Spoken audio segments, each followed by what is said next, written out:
জয় মা Manasa house wife Runu daily ব্লগে তোমাদের অনেক অনেক স্বাগত।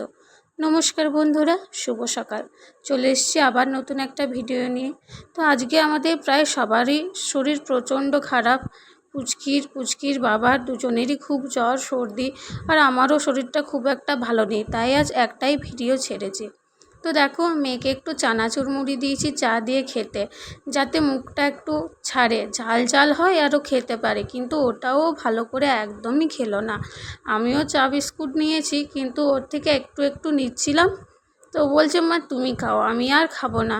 একটু জল দিয়ে মেখে দিলাম, ভাবলাম যদি খাই, কিন্তু ওটাও ও খেলো না, একদমই খেলো না। পুরোটাই আমি পরে খেয়ে নিয়েছি। তারপর দেখো, জল চারা যে কিছুই হোক না, ওর বদমাইশি করতেও ছাড়বে না, খেলনাগুলো ঢেলে নিজেই ঝুড়িতে বসে দিয়েছে। আর যেহেতু মঙ্গলবার পুরো নিরামিষ, তাই একটু পাঁচমিশালি সবজি বানালাম। তারপর জলখাবারটা খেয়ে নিচ্ছি।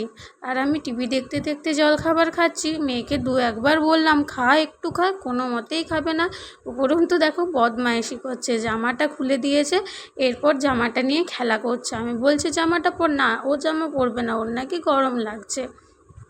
তারপর স্নান করে চলে এসেছি। আর দুপুরের কোনো ভিডিও করা হয়নি, শরীরটা ঠিক ভালো ছিল না, তো তাই বিকেলবেলা মেয়েকে টিউশন পাঠাবার জন্য ওকে একটু খাইয়ে নিচ্ছি। টিউশনটা যেহেতু পাড়াতেই পড়ে, আমাদের দুটো বাড়ির পর, তাই কোনো বড় সমস্যা না হলে ওকে টিউশনটা কমাই করি না।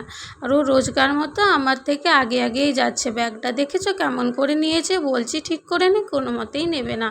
তারপর আজ তো মঙ্গলবার, খিচুড়ি করেছে পুচকির বাবা, মাকে দেওয়া হয়ে গেছে। তারপর আমরা সবাই মিলে নিয়েছি খেতে। আর দেখছো, এই খিচুড়ির মধ্যে যে বাদাম আর নারকেলগুলো থাকে না, এগুলো আমার খেতে বেশ ভালো লাগে। আর পুচকির বাবা রান্নাটা খুব সুন্দরই করে। শুধু খিচুড়ি না, যে কোনো রান্নাই পুচকির বাবা দারুণ করে।